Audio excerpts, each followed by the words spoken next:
जय श्री कृष्णा दोस्तों, हमारे ज्ञान सवेरा यूट्यूब चैनल में आप सभी का स्वागत है। आज हम आपके लिए सोमवार व्रत कथा लेकर आए हैं। सोमवार व्रत का महत्व व विधि। सोमवार के व्रत में भगवान शिव और पार्वती जी की पूजा की जाती है।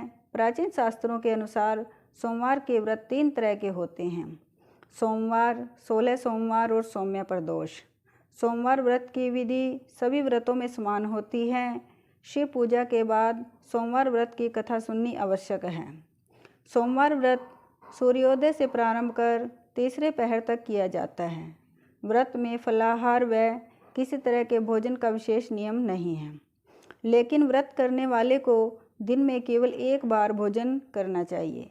प्रदोष व्रत 16 सोमवार और सोमवार तीनों ही कथाएं अलग अलग हैं। सोमवार को नियमित रूप से व्रत करने वालों पर शिव पार्वती की अनुकंपा बनी रहती है। उनका जीवन धन धान्य से बढ़ जाता है। किसी भी प्रकार का अनिष्ट क्यों ना हो, भगवान शिव उन सभी का हरण कर अपने भक्तों के कष्टों को दूर कर देते हैं। अगर आपको कथा अच्छी लगे तो कमेंट बॉक्स में ओम नमः शिवाय जरूर लिखें। सोमवार व्रत कथा। अमरपुर नगर में एक धनी व्यापारी रहता था। दूर दूर के नगरों में उसका व्यापार फैला हुआ था। उस धनी व्यापारी के घर में सभी तरह की सुख सुविधाएं थी। सभी लोग उसका मान सम्मान करते थे। इतना सब कुछ होने पर भी वह व्यापारी अंतर्मन से बहुत दुखी था, क्योंकि उसके कोई पुत्र नहीं था। पुत्र पाने की इच्छा से वह व्यापारी प्रति सोमवार भगवान शिव का व्रत पूजन किया करता था और सायंकाल होते ही शिव मंदिर में जाकर शिव के सामने दीपक जलाया करता था।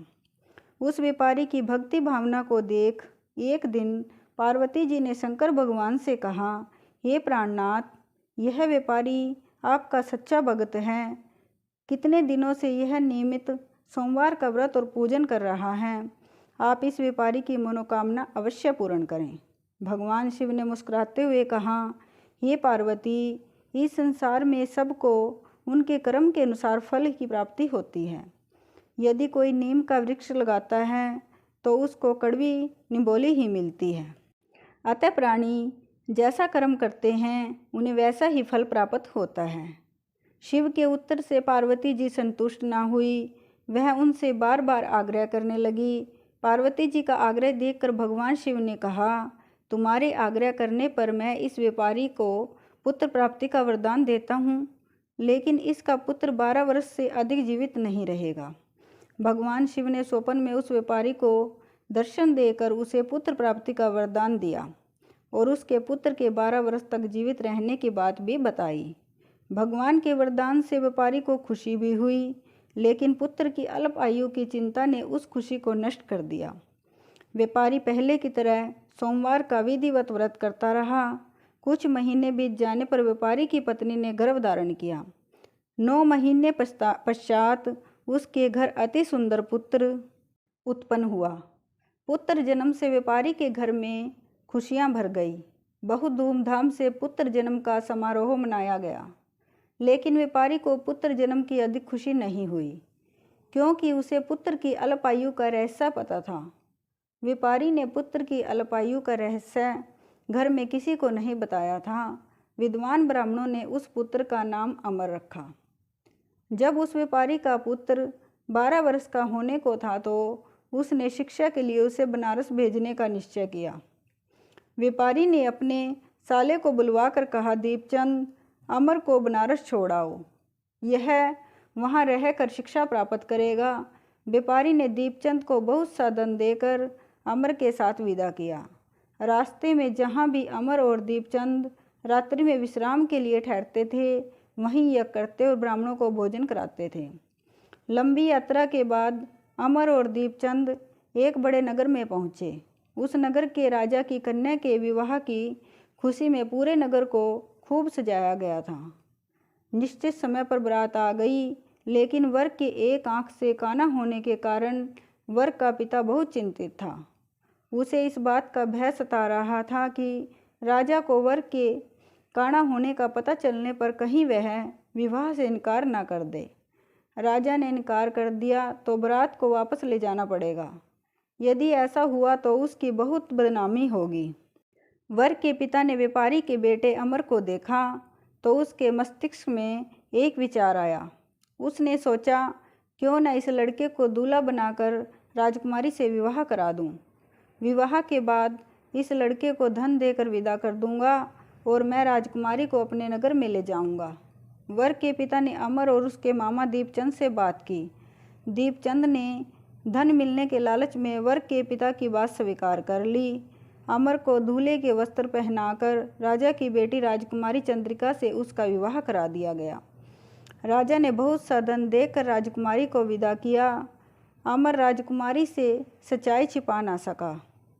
वहाँ से लौटते समय सोती हुई राजकुमारी की ओढ़नी पर लिख दिया, राजकुमारी तुम्हारा विवाह तो मेरे साथ हुआ था। मैं तो बनारस शिक्षा प्राप्त करने जा रहा हूँ। अब तुम्हें जिस नवयुवक की पत्नी बनना पड़ेगा वह एक आंख से काना है। सुबह उठने पर राजकुमारी ने अपनी ओढ़नी पर लिखा हुआ पढ़ा तो उसने शोर मचा दिया और उस काने लड़के के साथ जाने से इनकार कर दिया। राजा ने सब बातें जानकर राजकुमारी को महल में रख लिया। उधर अमर अपने मामा दीपचंद के साथ बनारस पहुंच गया। अमर ने गुरुकुल में पढ़ना शुरू कर दिया। जब अमर की आयु 12 वर्ष की पूरी हुई तो उसने एक यज्ञ किया। यज्ञ की समाप्ति पर ब्राह्मणों को भोजन कराया और खूब अन्न वस्त्र दान किए। तभी अमर ने कहा, मामा जी, मेरी तबीयत कुछ ठीक नहीं है, मैं अब सोना चाहता हूँ। अमर अपने शयन कक्ष में जाकर बिस्तर पर सो गया। शिव के वरदान के अनुसार सोते सोते अमर के प्राण फकीर उड़ गए। सूर्योदय होने पर मामा ने अमर को जगाया तो उसे मरा हुआ देखकर रोने पीटने लगा। आसपास के लोग भी एकत्र होकर दुख प्रकट करने लगे। मामा के रोने विलाप करने के स्वर समीप से गुजरते हुए भगवान शिव और पार्वती जी ने सुने। पार्वती जी ने भगवान से कहा, हे प्राणनाथ, मुझसे यह रोने की स्वर सहन नहीं हो रही है। आप इस व्यक्ति के कष्ट अवश्य दूर करें। भगवान शिव ने पार्वती जी के साथ अदृश्य रूप में समीप जाकर अमर को देखा तो पार्वती जी से बोले, यह तो उसी व्यापारी का पुत्र है। मैंने इसे 12 वर्ष की आयु का वरदान दिया था।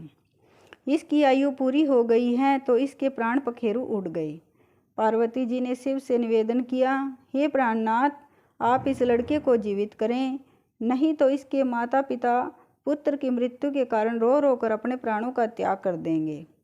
इस लड़के का पिता तो आपका परम भक्त है, वर्षों से सोमवार का व्रत करते हुए आपको भोग लगा रहा है।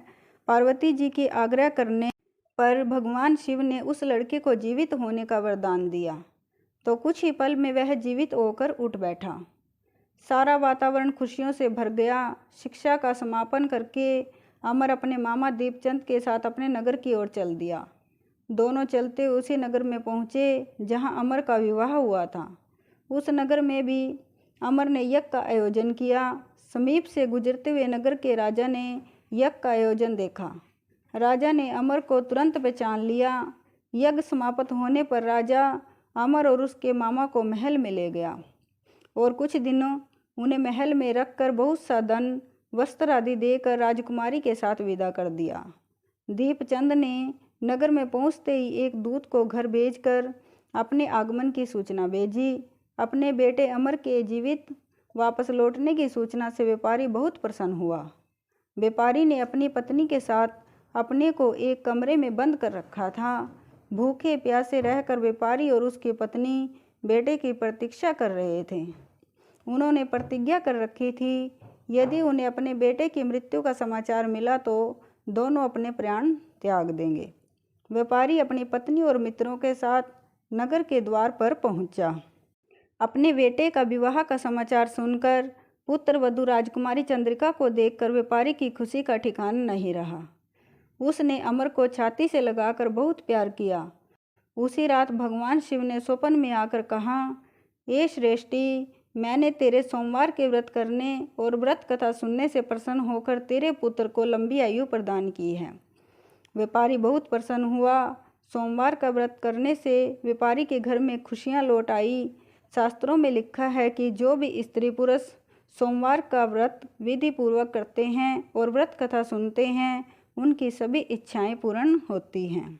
बोलिए शिव शंकर भगवान की जय।